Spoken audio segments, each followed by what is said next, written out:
آج خود یہ رویہ بہت جاہلانہ ہے، اور ہمیں عام بندے کو بھی اس پہ احتیاط برتنی چاہیے، اور بالخصوص وہ لوگ جن کی بات سننے کے لیے لوگ آمادہ ہوتے ہیں، جن کی بات سے لوگ، انہیں زیادہ احتیاط کرنی چاہیے کہ معاشرے کے اندر پازیٹیو رویے جو ہیں وہ اور دوسرا کہ آپ ایک میڈیم پہ بیٹھے ہوئے، ایک پلیٹ فارم پہ بیٹھے ہوئے، وہاں پر کروڑوں لوگ آپ کو دیکھ رہے ہوتے ہیں، تو اس لیے تب بھی آپ کو اپنی گفتگو اور اپنے الفاظوں کا خیال رکھنا چاہیے. شمیلہ لاسٹ منٹ چل رہا ہے، آپ اس کو کس طرح کنکلوڈ کریں گی، کیا کہنا چاہیں گی؟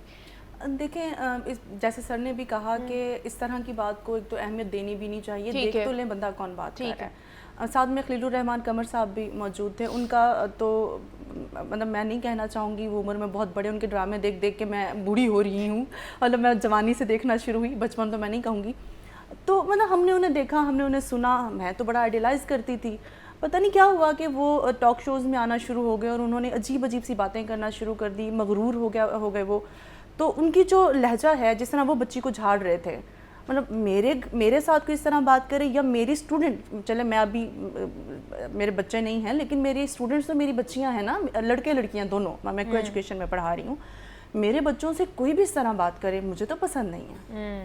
اور اگر آپ کہتے ہیں کہ آپ اسلام کا نام لے رہے ہیں، جیسے سر نے بات کی ہے، تو آپ اسلام کے نام لیوا ہیں، اس کو ذرا فالو ہی کر لیں، اس کے انداز میں ذرا دیکھ کے تو چل کے تو دیکھیں نا کہ معاملات ہیں کیا. آپ ایک پوری کی پوری 50% آبادی کو جاہل کہہ کے ایک طرف کر دیتے، یہ تو گھروں میں کوئی بھی کہہ لیتا ہے. ہمیں صبح سے لے کے شام تک سننے کو ملتا ہے نا، عورت ہو عورت رہو، مطلب پھر کئی دفعہ میرے جیسا بندہ آگے سے کہتا ہے اچھا میں عورت ہوں تو پھر اصل عورت بن کے دکھاؤ. مطلب ہم تو چپ ہو جاتے ہیں کہ گھر میں ہمیں لڑائی نہیں چاہیے، ہمیں معاشرے میں لڑائی نہیں چاہیے، لیکن سر آپ پڑھے لکھے آدمی ہیں، بالکل ایسے ہی ہے کہ اس کا اینڈ پہ کرکس یہ نکلا ہے کہ آپ کے جو بھی خیالات ہیں آپ اس کو سوچ سمجھ کر ڈیلیور کریں، کہ ہر طبقے کے لوگ آپ کو دیکھ رہے ہیں، ہر جگہ سے لوگ آپ کو دیکھ رہے ہیں، ان کے اوپر ایک امپیکٹ طاقت ہے وہ. تو ہمارے ساتھ ڈاکٹر پیر طارق شریف زادہ صاحب موجود ہیں. اللہ کے رسول صلی اللہ علیہ وسلم نے سادہ سی بات بتائی، جو آدمی نرم خوئی سے محروم کیا گیا وہ سارے خیر سے محروم کیا گیا. کیا بات ہے ڈاکٹر صاحب، بہت شکریہ آپ کا. اور ڈاکٹر شمیلہ نے بھی ہمیں جوائن کیا. Doctor Shamaila thank you so much for coming here. ہمیں اجازت دیجیے، بہت خیال رکھیے گا. اللہ حافظ.